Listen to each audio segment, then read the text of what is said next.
So today we brought the GSR down to Centreline Suspension to get it looked at. It needs a lot, I'd say a lot of TLC. The steering's pretty loose at the moment. It's lost its sharpness. It used to be quite a nimble car to drive and it's not like that anymore. So we're going to take it inside. Chris from Centreline is going to take a look at it and just see what's wrong with the car.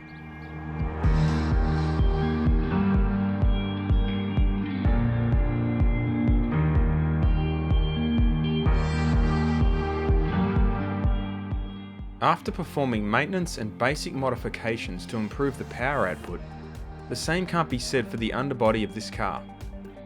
Often neglected by many and such an important and integral part of any car, let alone a performance car, your suspension and steering is what really makes your car feel at home on the road. Centreline Suspension caters from everything from your daily drive to extreme race cars. We've previously featured Chris's 20B rotary engine on the dyno. The Mazda RX-7 sports sedan circuit racer is built for sprint racing.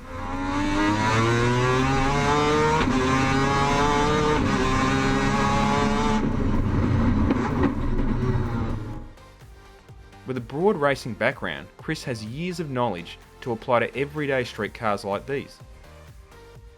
Chris starts off by checking the hubs and bearings. Using a 12 o'clock, 6 o'clock and a 3 o'clock and 9 o'clock test, Chris pushes and pulls to reveal any play in either the wheel bearings, ball joints or tie rod ends. It's actually in a rack end, but I'll know what to look for now. I've found that, and as soon as I go up then I'll start pushing and prodding, but there's definitely there at that position. That'll change the wheel alignment toe by a lot. Yeah, and one thing to consider too, even though this car's been modified a fair bit, the body itself, the actual car's done something like, I think it's nearly on 280,000 k's. You know? Yeah. There's a lot of kilometres on an old car. It is. We have to factor all that in. Inner rack rod again, I'm suggesting, or tie rod end. So if we've got a little bit on that side, we've got a bit on this side, the wheel alignment's nowhere. Both sides of the front reveals compromised tie rod and inner rack ends. Time to have a look under the car. Okay, so what have you found here, Chris? Okay, I'm going to look at the back caster bushes. Primarily they take all the braking forces, they're the rear caster bush. We'll just quickly check this bush now while we're here, so you know it's done a lot of work. And you can see that's moving quite a bit. Yeah, a lot. And I'm not pressing hard there at all, and there's a lot of movement there. Particularly for a car that wants to do track days and stuff like that. We can't have those bushes pumping like that. It would be not. See, this is obviously an old poly bush, isn't it? Yeah. Yeah. So what if that was an OE rubber bush? It's actually worse. But it shows you how bad shape this is in. Yeah, exactly. Yep. That's well past its life, and it needs to come out and be changed. That bush will move sideways, and we can't have that because under braking forces at Sandown or Winton, the wheel alignment's going to be spraying all over the place. I know. You're thinking you're doing a hard brake from, say, even in this old Nugget, probably only doing, say, 170 k's, but you're braking to 70. You've got to instantly drop 100 k's off. Yeah, it's not good. Not good for what we're doing. Chris is having a look at the sway bar because there's movement that shouldn't be in here called a D-bush. Is that right? Yep, that's exactly right. It's very hard to get into because the sway bar on an Evo or most front-wheel drive cars is mounted on top of the K-frame. So to replace these bushes, the whole K-frame's got to be dropped out of the car. Yes, yeah, but it's worthwhile because the net gain result is the sway bar. There we go, and you can see that moving there. I can feel that. So what that's telling me is for the first probably 7 degrees of body roll, the sway bar is inactive and it's not helping the car at all. It's not keeping the platform flat. So if we've got any movement like that at that D-bush up in there, and I'm guessing the other side is probably the same, we've got to change them. They've got to come out and be replaced. All right, so we're down the back of the car now, and I'll just check these rear trailing arm bushes and see what we got moving here. And these are all the original rubber ones. They're pretty. Look at that. Look at the cracks in that. That's got hairline cracks in it, hasn't it? Yeah. They've done a marvellous job, you know, for their age. How old's the car now? It's a 94 model. 94. Yeah. Like I said, it's done 280. Oh, it wouldn't surprise me. That could be the original one, couldn't it? Probably is. Yes, it is. Yeah, it would be, yeah. You can see it's the original factory ones. They put all these rubber voids or smiley faces in them. All about comfort and not too much performance. Moving along here, we'll see what else we can find in these trailing arms in here in the back. Once again, they're the original OE stuff. And that's a lot of movement there. There's a lot of rubber deflection there. The rear lower inners. Oh, there's a creaky noise. That's actually devulcanized and come off that bush. That's got to come out as well. So you can see we've just picked that one there, and that one there, and if we're going to do them, we'll do the other side as well. So the car's well overdue for a bit of a look at. Sway bar D bushes, let's have a quick look at them. And this is giving me bad signs already because it's got rust colour coming out. You can see that brown stain. That's telling me there that there's obviously some movement there. And I'll check with the bar, and yes, and we can see there's air gap appearing straight away on the back. So Chris, I guess the next steps are you've got to order a bunch of parts and get them in the car. And what do you recommend? Who would you use on this car? Well, I'll make a checklist up for you, and I think from the amount of part numbers that we need, the SuperPro brand would suit. Yeah. They've got the right duro and hardness in bushes that we need for this car, and they've got the range that we need. And I'll be happy to put all them in the car. I think will make a huge difference. So I guess what is the advantage in general polyurethane over your OE rubber? Apart from being stiffer, does it last longer? Is it oh, absolutely. It's more robust, yeah. 10 to 1, and sometimes it'll outlive the car itself. Okay, so, yep. I think that's what's recorded for this car is what we need. That polyurethane bush for this would be good. Especially when you see stuff like these trailing arm bushes. When you actually see them cracked, you realise how old and brittle they are. Yeah, 100%. Yeah, and they're doing nothing really. Yeah, no, I'm comfortable with that. That'll work really good, and I'm expecting a big result out of it.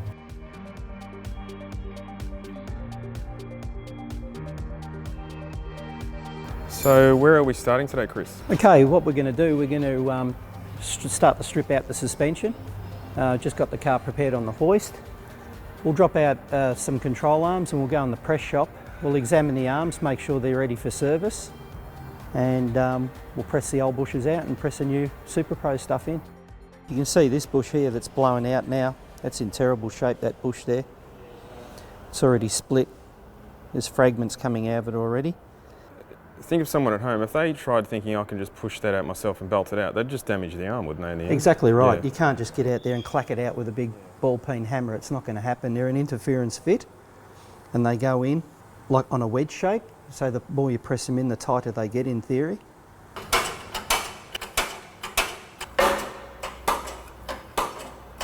See here now, the fulcrum bush comes with a stepped shell. You can see it's got a step in it. And that's to replicate the original factory bush, which also has a step in it. So it's very important on assembly that when you press them in, so that one must be driven in.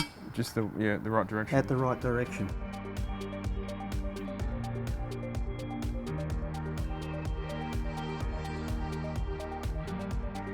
And that'll replicate the old rubber one. So there you have it. There's our first component. The new bush is installed and ready to go back in the car and serve out its long life.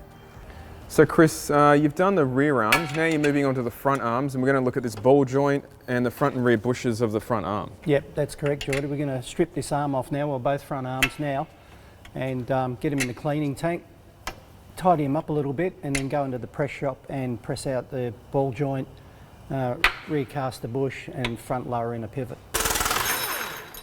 So when you hit the brakes, these arms want to go backwards, and it loses it from here because it's a banana-shaped arm. It's so important that this is secure, this point here. There's no deflection at all.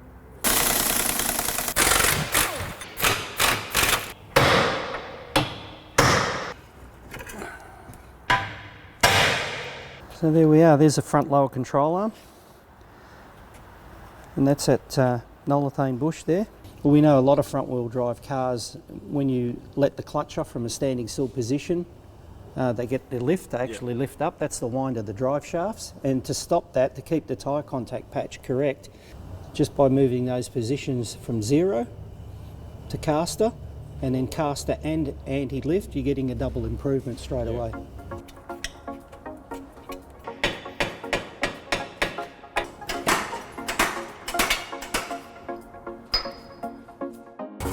I don't mind doing this actually because it gives me a chance to have a good look at the arm and the condition of the arm, because as you can see they're only pressed tin and it could be quite easy for one to be bent, and I can look at the straightness and the parallel. We're only talking about a 90-degree thing here, and if it looks like it's bent or it has a high spot in it, cleaning it like this would bring it to my attention. I'd discard the part then and look for something else.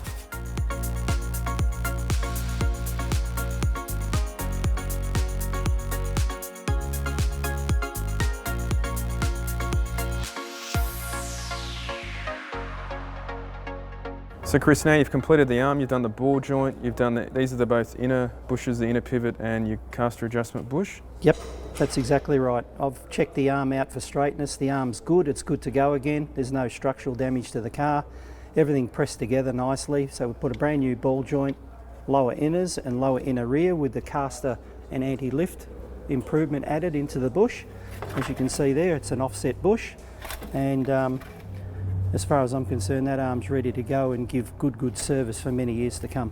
It won't dive down as much under brakes, is that It'll right? be better under brakes. It'll give it anti-dive, anti-lift, more caster, more stability at high speed, more camber increase on lock, because that's what caster promotes, camber on steering angle. Yep. Less flex in all the bushes. It's going to keep the wheel alignment accurate all the time. For a production base, there's nothing more you can do than this. This is as far as it goes.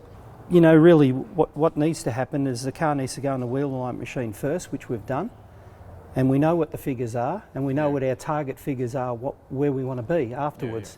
So we're trying to promote everything as much as we can using a stock component with limited amount of adjustment anyway. I know. It's good that SuperPro have come up with all these different offset designs, so the suspension tuner can go and look for the things he wants to achieve to give it to the customer, and you know.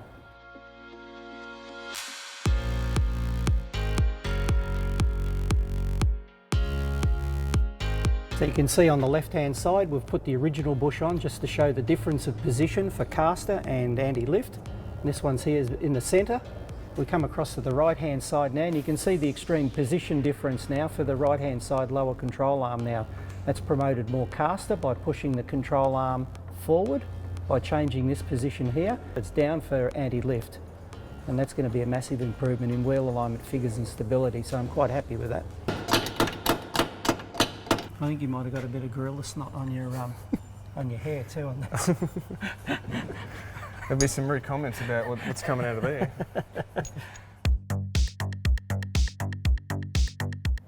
So we're back at Centreline today. Chris has finished off the car. Let's have a look from front to back what exactly has been replaced on this car. So Chris, we haven't put any what you'd call big aftermarket upgrades on this car. You've basically replaced the factory components just with high quality stuff. Oh, absolutely. We said that was from the outset is what we were going to do. You're just going to work with what we've got, make it better because of its age, get rid of all the deteriorated bushes, and just freshen up the stock control arms. That's all we're trying to do. We're not trying to turn this into a full-blown race car. You drive it every day or whenever you can. I drive it maybe once a week, and it does the occasional track day here and there. And you know, I want a car that's roadworthy and it's still comfortable on the road. I don't want something that bumps and rattles. Exactly right. I can see straight away you've placed the tie rod ends on the steering. They were in a terrible shape when I saw them. Well, I tried to make the whole car. You saw in the beginning when we done our first tests on the car to try and find out what was wrong, that it had a lot of worn components. And if we're going to make a car perform, turn, steer, brake, we had to look at all the steering knuckles and joints and make sure that everything was functioning the way it was designed to. But yeah, we just freshened everything up. So should make a massive difference.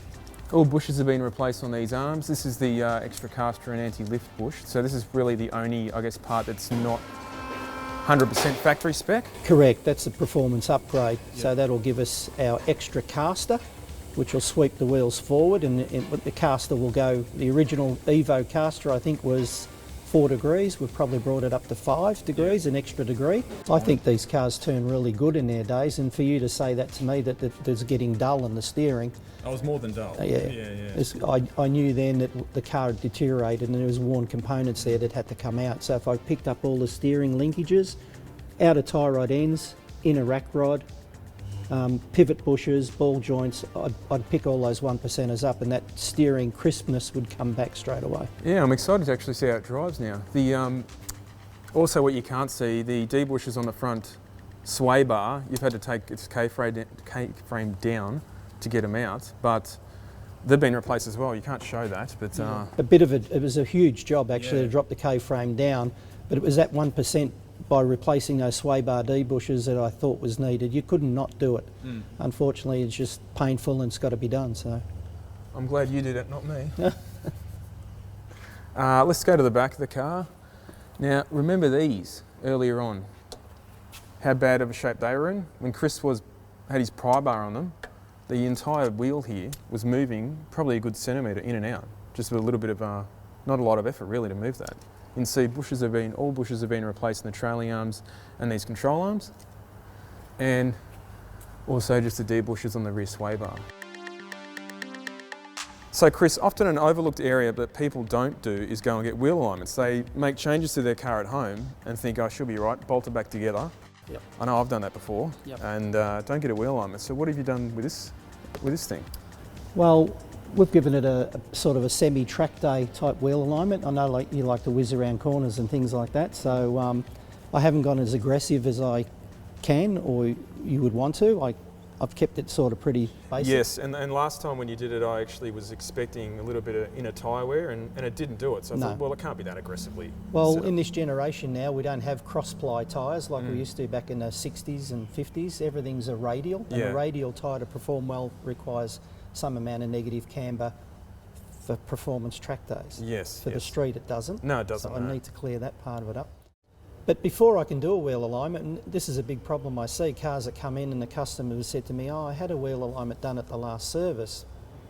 But you can't wheel align a car with faulty components, so you've got to check the components first. So I send a lot of jobs away because they can't be aligned because the components are faulty. And we check this. And imagine what you were saying earlier too about that rear. You can't wheel alignment with that much movement. No, it's a big problem. The static figure that we get on the wheel alignment machine is not what you're actually seeing out on the street. It's hard because you look at the tyre wear pattern and the tyre gives you, it leaves you a map of what it's doing and what it's been going through. Yeah. It's not till you start pushing and prodding bushes and you find that there's a lot of movement and you're going, well, this wheel alignment's nowhere because it's anywhere. So you've got to address all this stuff before worrying about the wheel alignment. Absolutely. Phillip Island's the worst because you're coming onto the front straight and you're turning, so all the load's getting forced onto that right-hand front, and it's bad enough that the right-hand front's heavier because the driver's sitting here as well and the car's really cranked over. So if that tyre doesn't have negative camber, the outside cornering edge is getting cooked, really hammered, and you can actually damage the tyre. So going to the track with not enough negative camber is a major issue. Yeah. But running too much negative on the street is another major issue. No. I always like to put a lot of camber on when people go to track days because I want them to go and have fun. Yeah. And if the thing's plough understeering all the time, it's not a lot of fun because you're out of the throttle. And everyone wants to improve when they go to a track day. So I'd like to put plenty of camber on, let them go and have their fun, and the car performs as good as it can. And they have a great day, and then they come back and Glennie knocks the camber off. And well, maybe I'll come back down here and get some more camber put on when the time comes to go when these tracks reopen. Yeah, for sure. Yeah. Well, I reckon let's get this off the horse to take it for a spin. But of course, typical Melbourne day, it's nice, wet and about 9 degrees outside, so at least I can go for a little cruise and see how this thing steers, because I reckon it'll be really good. You'll notice a difference for sure.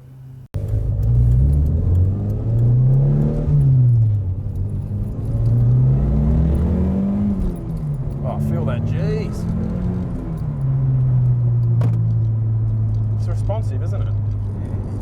It's a good little street package. Like it's like you can just kind of lean on it and it picks up. So first drive with the car back from Centreline, and it feels fantastic. Actually, the biggest obvious improvement is the steering, because the steering was so loose. You could wobble it on the freeway, and the car just had slack, and it was light because it was so worn out.